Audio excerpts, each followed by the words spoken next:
every day since the incident, Vishuni has been calling out to me. With each passing day, her vocalizations become more intense. Yet I'm too fearful to fully acknowledge them. Too immobilized to give my response. I wish that cat would stop wailing at all hours of the day. Can't a guy get some shut-eye around here? It sounds like it's in a lot of pain. Maybe it got injured and is crying out for help. I told you guys the ghost cat exists, but nobody wants to listen to me. She sounds furious. You've really done it now, HUATA. Okay, just explain yourself clearly and honestly. She'll have to understand, right? Of course she won't. Don't be silly. I took part in Melinda's death. I'm undeniably at fault. I was her sole guardian and protector, and I couldn't even do that right. In reality, I'm only making the situation worse by avoiding it. Whatever she has in store for me is a fate too good. Took you long enough. You do know why you're here. Well, Good. I hope you're prepared to go hunting then. Where's your ally? I thought you'd bring her along with you. You're gonna need all the assistance you can get. Hunting ally? She's referring to your armor. You know, blah blah blah, allies with magical powers. Are you really that oblivious? Then again, Vishuni, you've never been the best at explaining things. We don't hunt. It goes against the balance of the forest. I'm sorry, but I refuse to kill again. Again, you say? Do tell. You know. I have many powers, but mind reading isn't one of them. Well, I mean, Typer, White Deer, Melilda. White deer? That doesn't ring a bell. How about you, Belhan? Sounds like the delusional reality fabricated by a weak mind. But no, never heard of it. Are they serious with me right now? If it was their goal to make me look like a raving fool, then they succeeded. Well, I just wanted to let you know that the deer told me that she last remembered being in the dark cave. A cave, you say? Thank you for letting me know, HUATA. Now back on to the mission at hand. A great danger threatens the sanctity of this territory. All lives are at risk, including our own. I have a specimen for you to examine. This is the enemy. Not a lively fella, is he? Go on, touch it. Ow! That hurt! It's sharp like a porcupine quill. It's a defense mechanism, their weapon of choice. It's no different from when your fur stands up on end when you're frightened. They have the ability to control this seemingly benign function at will, contorting their bodies into daggers sharp enough to pierce your heart in an instant. You feel the dying energy glow of that tree over there? That was taken down by one of them some time ago. The low-level predators you've dealt with up to this point are nothing compared to these beasts. This is no ordinary animal. Are they like us? They are nothing like us. They are against us. Never forget that. HUATA, I'm aware you're visually impaired, but that doesn't mean these descriptions cannot be of use to you, so listen up. Your enemy is the resulting union of wicked parents. These are carnivores that lay waste to any helpless creature unfortunate enough to cross their path. When these two beasts come together, they on occasion sire powerful sons, much stronger than the average offspring. They are born with icy blue eyes, dark fur, and all adorn themselves with a distinct gray mask.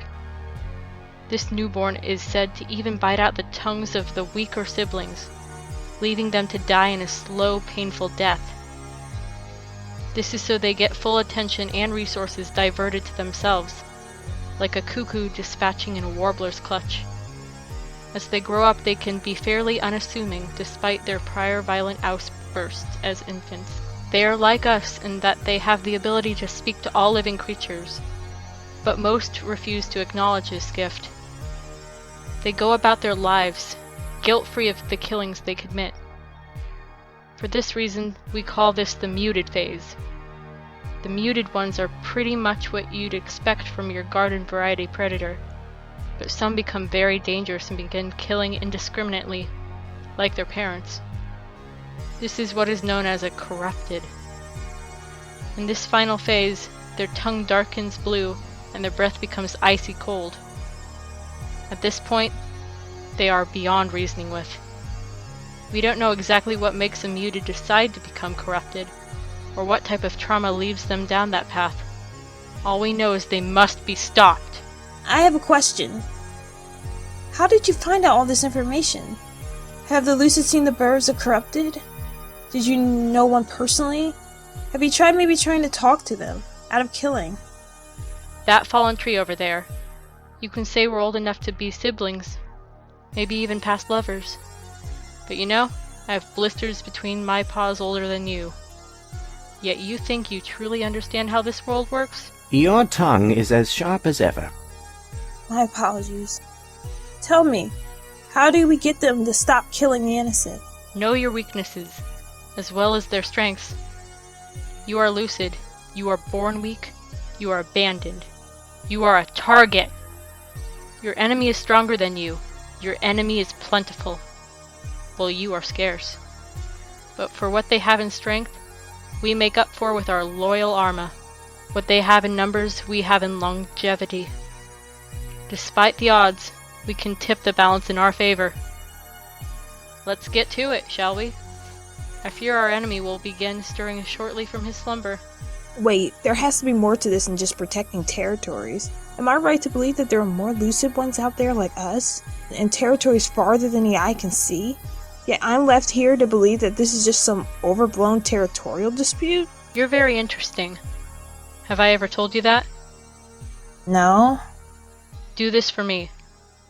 Only then will I feel you worthy of knowing everything.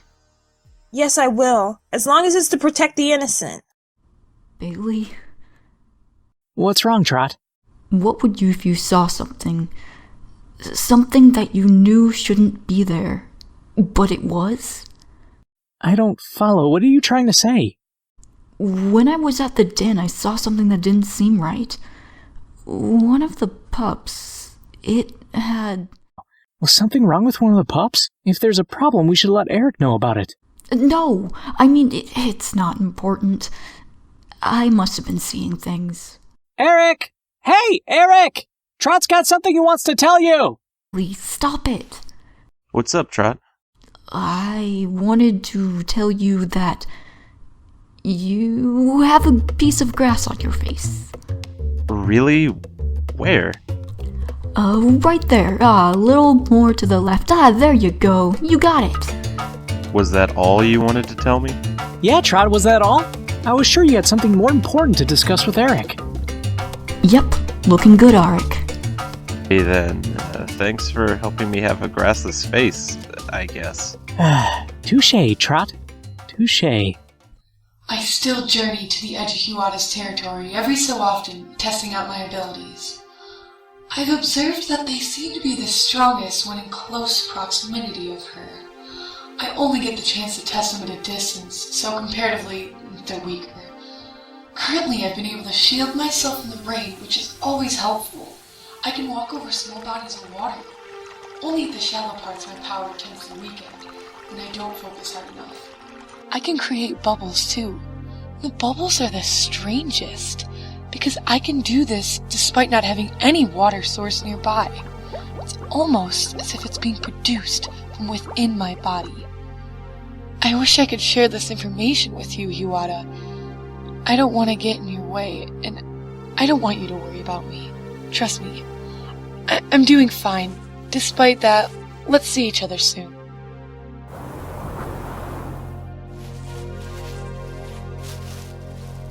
Stop. You hear that? No, I don't hear anything.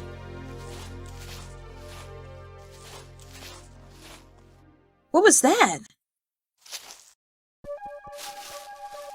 Move, now!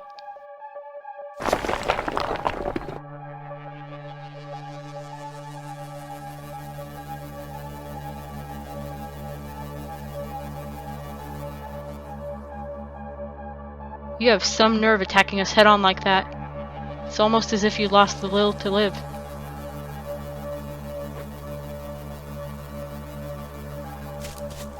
After him. Remember what I've taught you.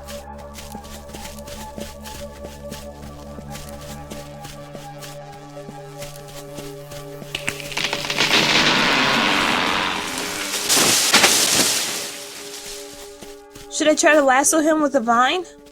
No, that won't work. Remember the defense mechanism he has? It can easily break a single vine. You have to be more creative than that. Normally I wouldn't do this, but since you're blind and have no armor support, I'm gonna help you out just this once. The weak point in their defenses are around the limb joints. This is one spot in which the spiky fur can't cover. If you shoot a seed in between the joints, the limbs will get jammed, forcing them to shift back into normal form. This should give enough time to incapacitate him. I should be able to find the location of the joints by judging the impacts of each paw leaving the ground. If I listen in on the waves, it should paint a clear picture for me. That's about as much aid as I'll give. The rest is on you. I'm gonna use fleet running to get ahead of him. If anything happens to you and he tries to run ahead, we'll be in good position to flank him. Alright, I need to listen closely to each impact. No distracting thoughts. Damn it, I missed. Wait, I did notice a slight shift in weight when I shot that seed. It seems the defense mechanism makes it slightly heavier, even if for a second. I got it. I fire one shot initially, missing the joint so he pulls out his defense, then fire another one right between the joints. It's a long shot, but I only have 3 seeds left.